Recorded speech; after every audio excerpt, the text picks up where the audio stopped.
네, 안녕하세요. 증권통 투자 업데이터 시간입니다.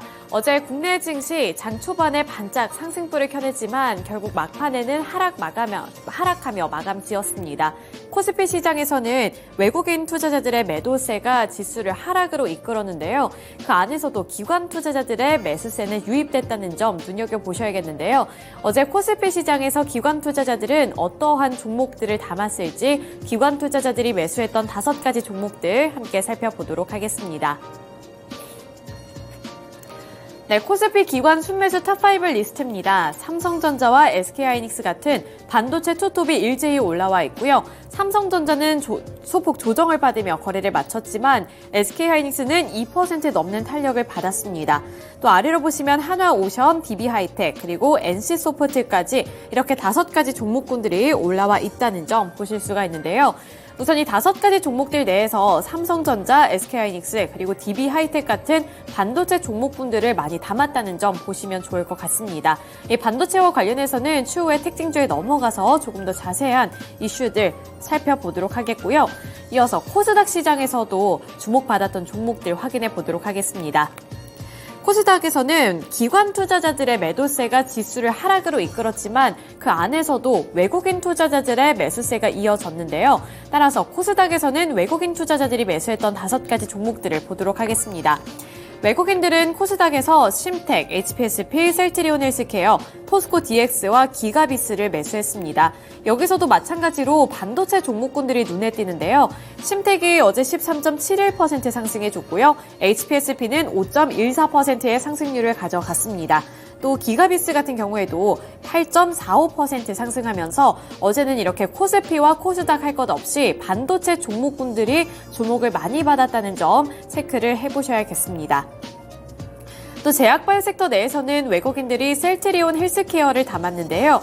셀트리온 헬스케어 주가 자체만 확인해 보시면 3% 가까이 밀려났습니다. 2.98% 하락했지만 이 안에서 도드라지는 것은 바로 이 외국인 투자자들의 매수세였는데요.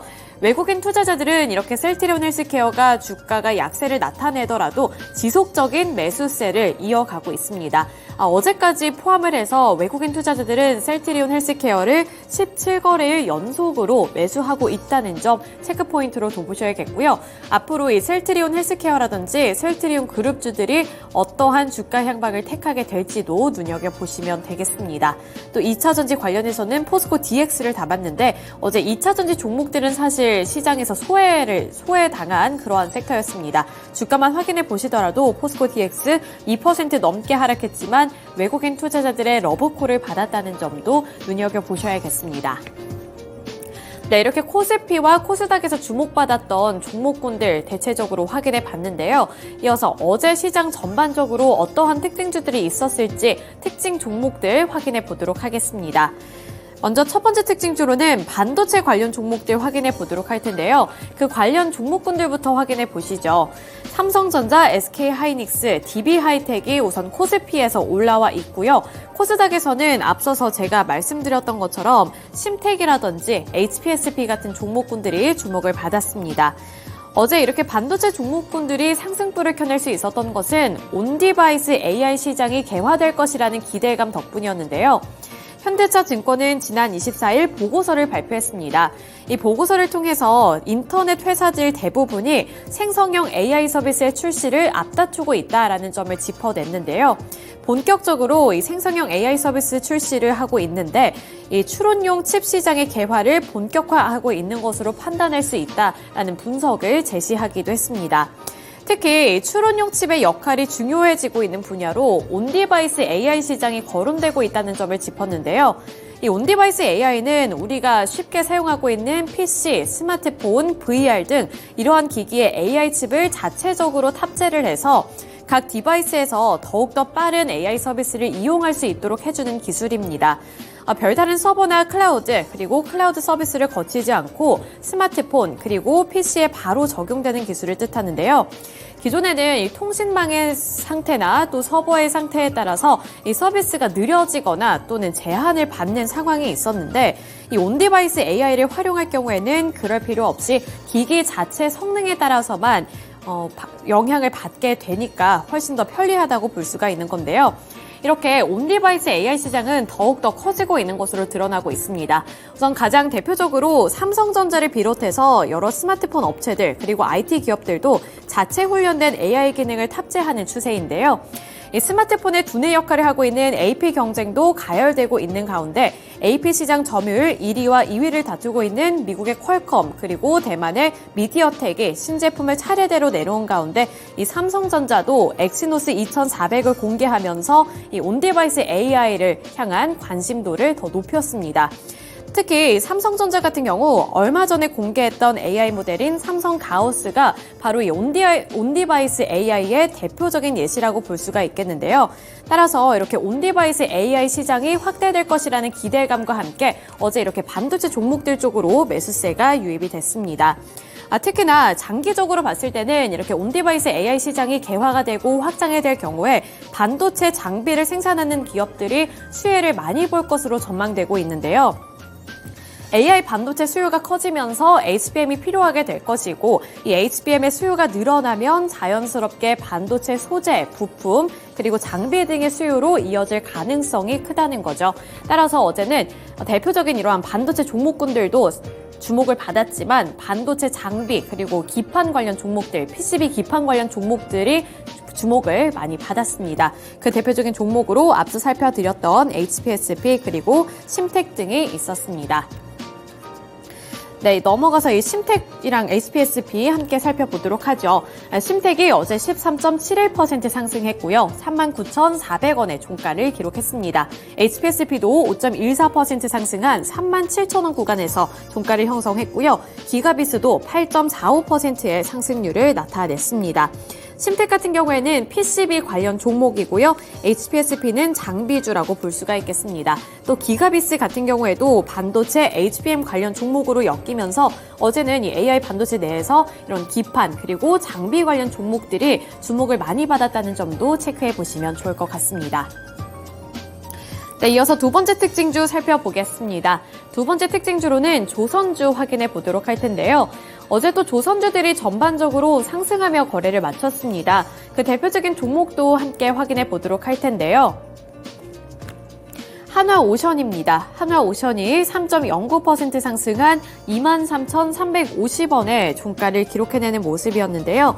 올해 국내 조선사들의 암모니아 운반선 수주가 30척을 넘어서면서 이 LNG선 운반선을 이을 효자선종으로 부상하고 있다고 하는데요. 이 미래 에너지 공급망에서 암모니아가 화석 연료를 대체할 수 있는 수단으로 꼽히면서 글로벌 선주들이 선제적으로 발주를 넣고 있기 때문입니다. 특히 암모니아 운반선은 국내 조선사들이 강점을 갖고 있는 LPG 운반선과 유사하다는 점에서 주목을 많이 받고 있고요. 또 LNG선 못지않은 고부가 선박으로 국내 조선업 훈풍에 힘을 실어줄 수 있는 요소로 꼽히고 있습니다. 27일 업계에 따르면 국내 조선 3사가 올해 들어서 수주한 LPG 그리고 암모니아 운반선은 총 35척으로 지난해 수주량의 2배를 웃도는 수준이라고 하는데요. 올해 처음으로 이 암모니아 운반선 수주에 나선 이 한화오션도 어제 소식에 힘을 입어 급등세를 나타냈습니다. 이 한화오션 같은 경우에는 오세아니아 선주와 계약을 했고요. 초대형 암모니아 운반선을 계약을 했다는 소식이 호재로 작용이 되면서 급등하는 양상을 나타냈습니다.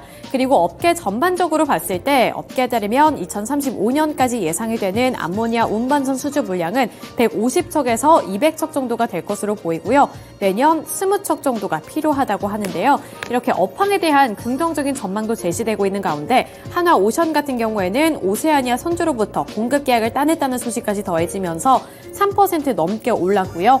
3.09% 상승한 23,350원의 종가를 기록했습니다. 네, 이렇게 특징주들까지 함께 알아봤고요. 이어서 오늘 시장 어떠한 특징주를 눈여겨보면 좋을지 오늘도 전화통화 연결 통해서 들어보도록 하겠습니다. 네, 오늘은 신한투자증권의 이호석 PB 연결해 보겠습니다. 네, PB님 안녕하세요. 네, 안녕하십니까. 이호석입니다. 네, 전일 월요일 국내 증시 수급 특징 함께 분석해 봤는데요. 어제 가뿐하게 출발했던 국내 증시지만 결국에 하락 마감했기 때문에 아쉬운 마음도 클 것 같습니다. 오늘 이런 아쉬운 마음을 좀 달래줄 만한 특징 종목 어떤 게 있을까요? 네, 우선 이제 HPSP 말씀드리겠습니다. 네, HPSP는요, 이제 반도체 업종이죠. 반도체 장비 관련주고요. 이게 그 전류를 이제 반도체를 만드는 데 있어서 발생하는 전류전을 이제 잡아주는 역할을 하고 있거든요. 이 종목에 대해서 제가 말씀을 드리게 되는 것은 반도체 업종 전체적으로 보았을 때 여전히 긍정적인 시각을 가지고 있다라는 거고요.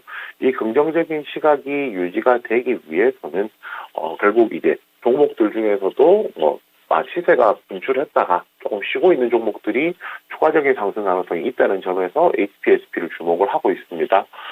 우선 실적 측면에서 본다라고 하면 이제 올해 같은 경우에 비메모리향 반도체 장비 수주가 많이 되면서 실적 개선에 조금 기여를 했었는데요. 상대적으로 이제 메모리 반도체향 실적 기여는 조금 적은 편이었었거든요. 그런데 이제 본격적으로 고객사들에서 메모리 반도체향 증설 이슈들이 발생을 하게 되면서 올 4분기 내년까지는 이제 메모리 반도체향 장비 수주에 대한 이제 실적 기대감들이 조금 더 늘어날 것이라고 예상을 하고 있고요. 또 이제 이 부분도 있습니다. 그 산화막 장비라는 것이 있는데요. 그 산화막 장비를 이제 납품하기 위한 품질 테스트를 현재 진행을 하고 있고요. 이것이 완료된다라고 하면 내년부터는 이제 본격적으로 장비 납품이 가능할 것이라고 보거든요. 이런 부분들 좀 종합적으로 생각해 본다면 HPSP 같은 경우에는 반도체 업황에 대한 긍정적인 시각 그리고 기업 세부적으로 보았을 때도 향후 매출 상승에 대한 실적 개선에 대한 기대감이 높은 종목이라는 점에서 오늘 말씀드리게 되었습니다. 네, 신한투자증권 이호석 PB 연결을 통해서 전일장 수급 특징주로는 HPSP 짚어봤습니다. 업황 자체도 나아지고 있고 향후에 실적 개선에 대한 기대감까지 들어오고 있는 종목이니까요. 이 종목 체크하시기 바랍니다. 이번에는 시간의 거래에서 주목받은 종목들 함께 확인해 보시죠. 먼저 상승한 탑5 리스트 화면을 통해 만나보도록 하겠습니다. 네, 가장 상단에는 LIS가 이름을 올렸고요. 그 밑으로는 이수 스페셜티 케미컬, LS 전선아시아, 그리고 우듬지판과 이수화학 순으로 이름을 올렸습니다. 상장 폐지 전에 정리매매 첫 거래일에 변동성을 크게 보여준 LIS, 잠시 뒤 첫 번째 특징주로 살펴보도록 하고요. 사명 변경과 함께 신사업에 대한 기대감으로 상승 마감한 LS 전선아시아 두 번째 특징주로 살펴보도록 하겠습니다. 그럼 나머지 종목들부터 먼저 체크를 해보시죠. 네, 이수 스페셜티 케미컬은 시간의 거래에서 7.5% 상승을 하면서 16만 2,500원의 거래를 마쳤고요. 이수화학 같은 경우에도 5.01% 상승하면서 13,420원의 종가를 형성했습니다. 이 두 종목은 3시경에 올라온 공시의 영향을 받았는데요. 총 2개의 신규 시설 투자와 관련된 공시였습니다. 한 가지는 130억 원, 그리고 한 가지는 180억 원 규모의 신규 시설 투자를 위한 투자 결정 공시였는데요. 이 소식과 함께 이수 스페셜티 케미컬 어제 장마감 직전에 급등하는 모습을 보여주면서 3%대의 강세 마감을 보여줬습니다. 하지만 이수화학은 어제 본장에서는 소폭의 약세로 거래를 마친 종목이었는데요. 시간의 거래에서 이수 스페셜티 케미컬로 추가적인 매수세가 들어오게 되면서 같은 계열사인 이수화학까지 동반 강세를 보여줬습니다. 한편 우듬지팜도 체크해 보도록 하겠습니다. 시간의 거래에서 5.2%의 강세로 3,440원의 종가를 형성한 종목이었는데요.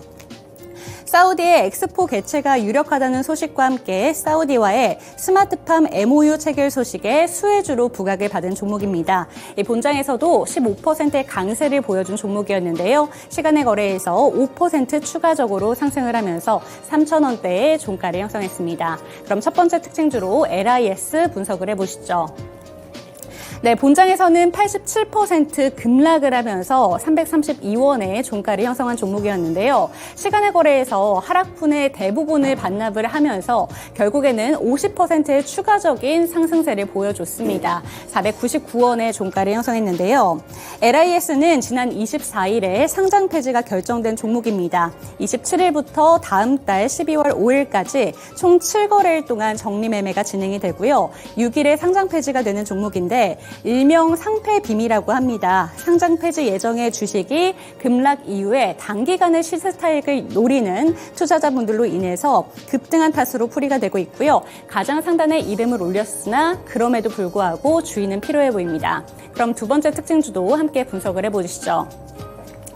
네, LS 전선아시아 어제 본장에서는 0.96% 약세로 13,470원의 종가를 형성한 종목이었는데요. 시간의 거래에서는 6%대 강세로 14,330원의 종가를 형성했습니다.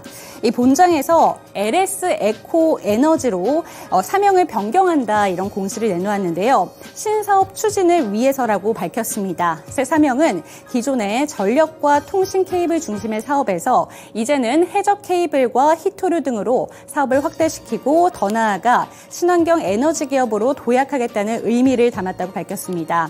신사업을 통해서 제2의 성장 모멘텀에 대한 기대감이 들어오면서 LS 전선아시아 시간의 거래에서 강세로 마감을 보여줬습니다. 이번에는 시간의 거래에서 약세로 마감한 종목들도 함께 체크해 보시죠. 네, 그린리소스, GL팜텍, 한선엔지니어링, 에코아이와 NHNKCP 순으로 이름을 올렸습니다. 이 5가지 종목 중에서 그린리소스와 한선엔지니어링, 그리고 에코아이 같은 경우에는 최근에 신규 상장한 종목이었는데요. 그중에서도 그린리소스와 한선엔지니어링은 금요일장, 지난주 금요일에 신규 상장한 종목이었습니다. 각각 금요일에 200% 넘게, 그리고 160% 넘게 급등세를 보여준 이후에 어제도 추가적인 급등세가 시험되기도 했습니다. 었는데요. 그린리소스 같은 경우에는 24%까지 급등세를 보여줬다가 결국에는 윗꼬리를 길게 달면서 2%대로 마감을 보여줬고요. 한선엔지니어링 같은 경우에는 어제 본장에서 12%까지 급등한 이후에 결국에는 12%대 약세로 거래를 마친 종목이었습니다. 이 때문에 실망 매물이 출회가 되면서 시간의 거래에서 추가적인 하락세를 보여줬고요. 11월에 신규 상장한 종목인 에코아이 같은 경우에도 어제 추가적인 약세가 이어지면서 시간의 거래에서 동반해서 약세를 보여줬습니다. 네, 이렇게 시간의 거래에서 약세로 마감한 종목들도 함께 체크해봤습니다. 다시 한번 신한투자증권 이우석 PB 연결해 보겠습니다. 네, PB님 안녕하세요. 네, 안녕하세요. 네, 시간의 거래에서는 어떤 특징주를 분석해보면 좋을까요? 네, LS 전선 아시아입니다. 네, 우선 이제 LS 전선 아시아, 앵커님께서 아까 말씀해 주셨고, 어저께 장 종료 이후에 이제 기사가 나오면서 많은 분들께서 관심을 가졌을 겁니다. LS 전선 아시아가 이름을 LS 에코 에너지로 이름을 바꿨는데요. 결국에는 이제 회사의 이제 사명이라는 것은 그 회사의 정책성 혹은 이제 사업 방향에 대해서 잘 설명을 해준다라고 하는데, 우선 이제 LS 전선 아시아라는 이름은 LS 전선을 만들고 아시아권에서 사업을 한다라는 것이 있다면, 이제 에코 에너지죠. 친환경 에너지와 관련되어 있는 사업들을 할 수 있는 에코나 에너지 사업을 한다. 이렇게 생각을 해주시면 될 것 같습니다. 사명을 바꾸게 되면 가장 크게 일어나는 일 중에 하나가요. 앞으로의 이제 사업 방향을 좀 바꾸게 되는 경향들이 있는데, 이번에 추가되게 될 사업 방향이 해적 케이블과 이제 히토류와 관련되어 있는 신사업을 추진한다라는 것이 핵심이라고 할 수가 있습니다. 해적 케이블 사업도 이제 수요가 굉장히 많은 사업이고요. 히토류 같은 경우에는 중국에서 이제 히토류 수출 통제를 하게 되면서 그 중요성들이 조금 더 부각되고 있죠. 또 이제 전기 자동차라든지 저희가 히토류 얘기할 때 네오디뮴 자석에 대해서 얘기를 많이 하게 되는데, 결국은 이 전기차라든지 이런 새롭게 나아가는 방향에 있어서 반드시 필요한 종류의 이제 광물이라고 생각을 해주시면 될 것 같습니다. 결국 신사업을 바꾼다는 것 자체에 좀 의미를 두면 좋을 것 같고요. 지금 그렇다고 해서 사업이 안 돼서 바꾸는 것이냐라고 하면 그것도 아니라는 겁니다. 기존에 하던 사업이 전력 케이블 사업이었거든요. 대부분이 베트남에서 이루어지고 있었는데요. 전력 케이블이 왜 필요하느냐라고 얘기를 하면, 전기 자동차가 더 많이 보급이 된다든지, 그 다음에 친환경 발전이 더 많아질 경우에 결국은 전기를 생산해서 필요한 데까지 옮겨주는 이제 작업이 필요하거든요. 전기를 친환경을 통해서 만든다라고 해서 끝이 나는 것이 아니라 이것을 필요한 곳까지, 전기 자동차에 필요한 곳까지 옮겨줘야 하고요. 그리고 이것을 옮겨주기 위해서는 그 중간에 연결선인 전선이라는 것이 필요하다는 것입니다. 그리고 이런 부분들을 조금 생각한다라고 하면 기존의 전력 케이블 사업 같은 경우에도 견조한 수요, 앞으로 더 늘어날 수요를 가지고 있는 상황이고, 여기에 플러스 알파죠. 해적 케이블이나 히토류 관련된 신사업까지 함으로써 LS 전선 아시아 같은 경우에는 앞으로 사업적으로 더 발전성, 더 이제 범위도 넓어지고 성장성도 더 커질 거라는 데 좀 중요한 포인트가 있다라고 생각하고요. 아무래도 사명이 바뀌게 되면 1차적으로 시장에서 이 종목에 대한 관심이 한 번 더 생길 것이기 때문에 오늘 같은 경우에 LS전선 아시아를 시간의 특징주로 꼽아봤습니다. 네, 신한투자증권 이호석 PB 연결을 통해서 전일장 시간외에서 살펴볼 만한 특징주로는 LS전선아시아 살펴봤습니다. 네, 오늘도 좋은 말씀 감사드립니다. 네, 감사합니다. 네, 어제 공시를 띄었습니다. LS 에코 에너지로 사명을 변경한다라는 뜻이었는데요. 신사업을 추진하기 위해서 이런 변경을 가감없이 진행을 하겠다라는 뜻을 밝혔습니다. 그렇기 때문에 신사업에 대한 기대감을 가지고 어제 시간의 거래에서 강세 마감을 보여줬는데요. 오늘 본장에서도 이러한 강세 흐름을 이어갈 수 있을지 저희 함께 체크해 보시면 좋을 것 같습니다. 네, 이렇게 전일장 수급 특징 함께 분석해 드렸는데요. 어제 국내 증시가 결국에 하락 전환하며 마감해서 아쉬우신 분들 많으셨을 것 같은데 오늘 시장은 조금 더 힘을 냈으면 좋겠다는 마음으로 오늘도 저희가 응원의 기운 전해드리도록 하겠습니다. 오늘 음봉 가고 양봉 가자!